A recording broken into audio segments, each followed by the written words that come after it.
The Gilded Age. Why is it so popular? The story, the spectacle, and the jaw-dropping cost. Every so often, a television series arrives that doesn't just entertain, it transports you. The costumes feel real. The homes feel lived in. The social tension feels electric. And suddenly, you're no longer sitting on your couch. You're walking the streets of 1880s New York. That is exactly the magic of the Gilded Age.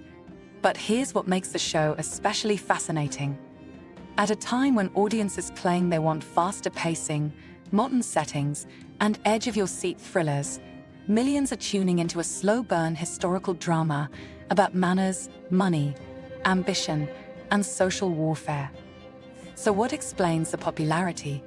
What is the basic story? And why does it cost so much to make? To understand why the Gilded Age works, you first have to understand what the Gilded Age actually was. The term refers to a period in American history between the 1870s and early 1900s, a time of explosive wealth, booming industry, and fortunes built almost overnight. But beneath that glittering surface was staggering inequality. Old money families guarded their status fiercely while newly rich industrialists tried to buy their way into elite society. Think of it as a silent war fought with invitations, marriages, opera boxes, and dinner seating charts. At its heart, the Gilded Age is not just about wealth. It's about power, who has it, who wants it, and who refuses to share it. The central conflict is beautifully simple, yet endlessly dramatic. Old New York versus New New York. On one side are families who inherited their fortunes and believe pedigree matters more than cash.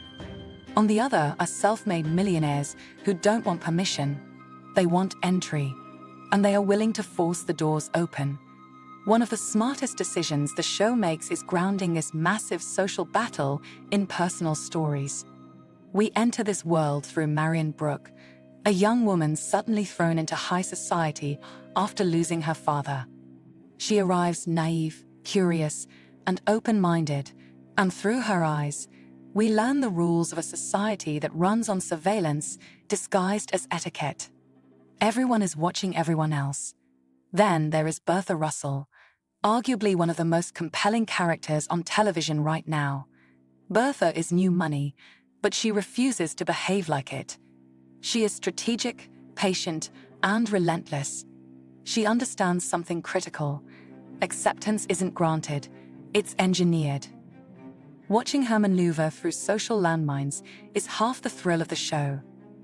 But part of what truly elevates the Gilded Age beyond a typical historical drama is its cast. Lavish sets may draw viewers in, but unforgettable characters make them stay. Let's start with Carrie Coon as Bertha Russell.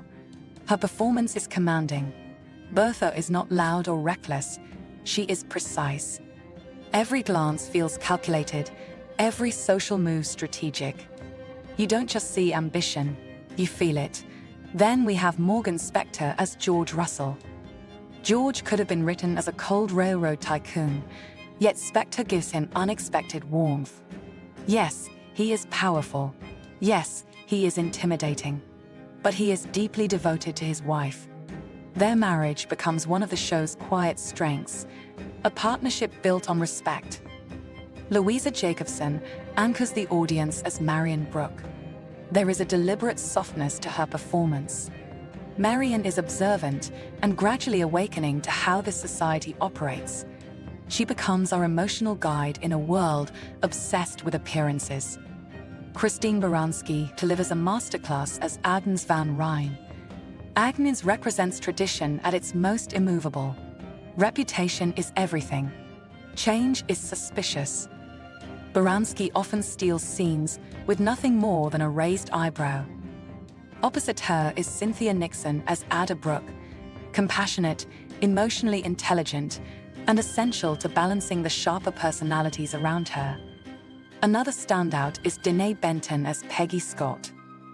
Peggy's storyline expands the show beyond ballrooms and social climbing, offering perspective shaped by race, ambition, and opportunity. She widens the lens, reminding viewers that the Gilded Age looked very different depending on where you stood. What makes this ensemble powerful is that no one feels ornamental. Each character represents a force shaping a transforming city. Now let's talk about why viewers are so drawn to this world. Part of the answer lies in escapism.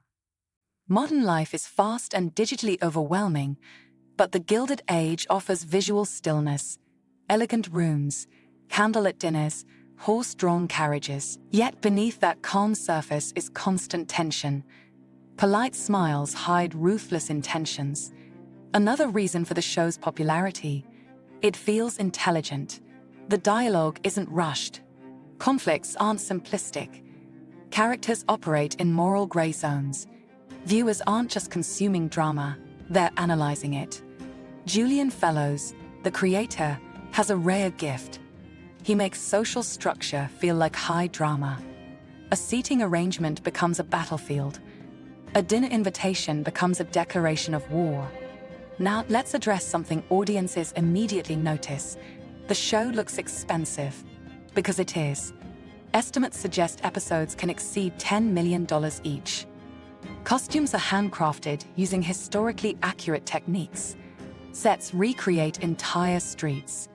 Mansions are built or digitally expanded. Even wallpaper patterns are researched. Authenticity is one of the biggest financial drivers. Modern New York looks nothing like 1880s Manhattan, so production teams must transform locations, removing cars, hiding skyscrapers, and replacing them with carriages. It's visual time travel. Large ensemble casts add cost. Seasoned actors elevate the theatrical dialogue style. Historical dramas also demand patience. Ball scenes can involve hundreds of extras in period clothing, sometimes taking days to film. So why invest so heavily? Because prestige television signals quality. It attracts awards, subscribers, and long-term cultural relevance. And historical dramas often age well because they aren't tied to fleeting trends. The emotional engine of the Gilded Age is aspiration. Viewers watch people chase transformation, to rise socially, redefine themselves, and secure legacy. That pursuit is timeless. The series also benefits from layered viewing. Some watch for romance, others for fashion, strategy, or historical insight. It becomes a show you discuss, not just watch. Why does the era resonate today? Because we are living through another age of extreme wealth disparity.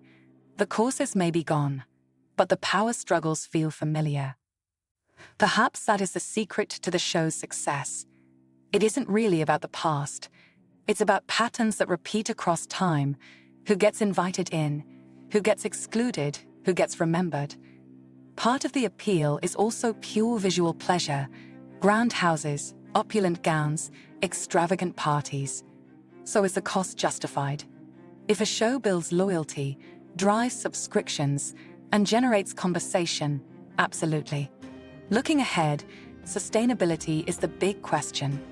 Can productions this expensive continue? For now, audiences seem eager to support television that feels cinematic.